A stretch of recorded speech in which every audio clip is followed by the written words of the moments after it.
ਸ਼੍ਰੋਮਣੀ ਅਕਾਲੀ ਦਲ ਨੂੰ INDIA ਤੋਂ ਸੱਦਾ ਆਇਆ ਹੈ। ਜੀ ਹਾਂ, INDIA ਗੱਠਜੋੜ ਵਿੱਚ ਸ਼ਾਮਲ ਹੋਣ ਦੇ ਲਈ ਸੱਦਾ ਆਇਆ। ਮੁੰਬਈ ਤੋਂ संपर्क किया गया श्रोमणी अकाली दल दे नाल ते INDIA तो इस सद्दा आया है। INDIA गठजोड़ विच शामिल होने दा सद्दा हुण श्रोमणी अकाली दल तो आया। इस तो पहला NDA दा हिस्सा सी श्रोमणी अकाली दल। दस दईए जदों किसान अंदोलन होया सी उस समय वख होया सी NDA तो INDIA गठजोड़ ने अकाली दल नाल संपर्क किया है। मुंबई मीटिंग तो पहला अकाली दल नाल संपर्क किया गया। मुंबई मीटिंग तो पहला अकाली दल नाल संपर्क किया गया। INDIA गठजोड़ ਵਿੱਚ ਸ਼ਾਮਲ ਹੋਣ ਦਾ ਸੱਦਾ ਸ਼੍ਰੋਮਣੀ ਅਕਾਲੀ ਦਲ ਨੂੰ ਆਇਆ। INDIA ਗੱਠਜੋੜ ਨੇ ਅਕਾਲੀ ਦਲ ਨਾਲ ਸੰਪਰਕ ਕੀਤਾ। ਮੁੰਬਈ ਵਿੱਚ ਮੀਟਿੰਗ ਹੋਈ ਸੀ INDIA ਗੱਠਜੋੜ ਦੀ ਤੇ ਇਸ ਮੀਟਿੰਗ ਤੋਂ ਪਹਿਲਾਂ ਸ਼੍ਰੋਮਣੀ ਅਕਾਲੀ ਦਲ ਨਾਲ ਸੰਪਰਕ ਕੀਤਾ ਗਿਆ।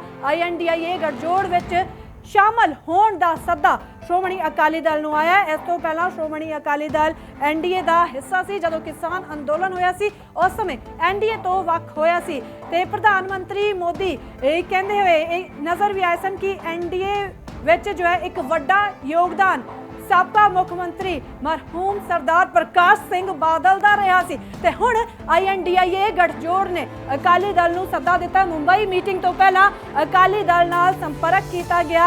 श्रोमणी अकाली दल नूं INDIA गठजोड़ वालों शामिल होने का सद्दा दिता गया। इस तो पहला दस दईए INDIA विच कई वड्डी पार्टियां शामिल ने। कांग्रेस, आम आदमी पार्टी ते इस बार 2024 दियां चोणां दियां तैयारियां इत्थे कीतियां जा रही ने ते साडे नाल साडे सहयोगी दमन जुड़ गए ने। दमन, किस तरह वेख्या जावे INDIA गठजोड़ वालों श्रोमणी अकाली दल नूं जो सद्दा दिता गया खास तौर ते उस समय जदों 2024 दियां चोणां नेड़े है? जी बिल्कुल नीलम, 2024 दी चोणां जिहड़ियां ने बिल्कुल नज़दीक ने और इस नूं लैके सारी पार्टियां तैयारी कर रही है। लेकिन उस तो पहला जेकर गल की जाए तो NDA वर्सेस इंडिया जो चल रहा है और उस हुण इंडिया की जो जानकारी मिल पा रही है कि इंडिया दे विच जिहड़े गठजोड़ दे विच कुछ साथी ने जो कुछ पार्टियां ने उन्हां दे वल्लों अकाली दल दे नाल संपर्क किया गया है और संपर्क करने के दौरान ये बयानबाजी दे विच कहिए कि ये भी निकल के सामने आया कि ये संपर्क किया गया। लेकिन इसनूं अकाली दल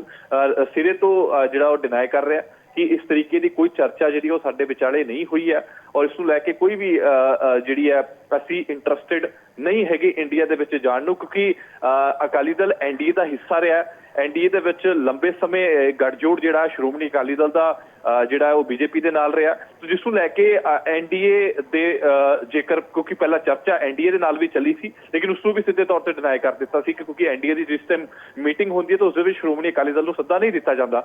वो पार्टियां जरूर वो रीजनल पार्टियां जिहड़ियां ने उस NDA की उस मीटिंग का हिस्सा बनदियां ने लेकिन श्रोमणी अकाली दल नूं सद्दा नहीं दिता जाता। लेकिन हुण इंडिया का सद्दा जिहड़ा कह सकते हैं कि श्रोमणी अकाली दल नूं आया सी लेकिन श्रोमणी अकाली दल इसनूं सिरे तो डिनाई करता हुआ नजर आ रहा है कि इस तरीके की कोई भी गल जिहड़ी नहीं हुई है। लेकिन वड्डी चर्चा है कि जेकर इंडिया दे विच शामिल जिहड़े लोग ने जिहड़े विरोधी पार्टीज ने वो लगातार जेकर कहिए तो NDA नूं ढाह लाउण दे लई या NDA के खिलाफ 2024 दे विच चोण लड़न दे लई जिहड़ी वो तैयारी कर रही है और उन्हां रीजनल पार्टियां वो खेतरीय पार्टियां नूं संपर्क भी कर रही ने जिस दे विच जेकर कहिए तो हुण श्रोमणी भी ये सद्दा कितने ना कितने कुछ लीडरां की जो जानकारी मिल पा रही सोर्सेस हवाले कुछ लीडरां दे नाल संपर्क किया गया है कि श्रोमणी अकाली दल भी इंडिया का हिस्सा बन जाए। लेकिन श्रोमणी अकाली दल इसनूं सिरे तो इनकार करता हुआ नजर आ रहा और इस तरीके का इंटरस्ट जेकर कहिए तो कोई भी नहीं जिहड़ा नहीं दिखाया जा रहा। हालांकि कुछ लीडर ये भी कह रहे हैं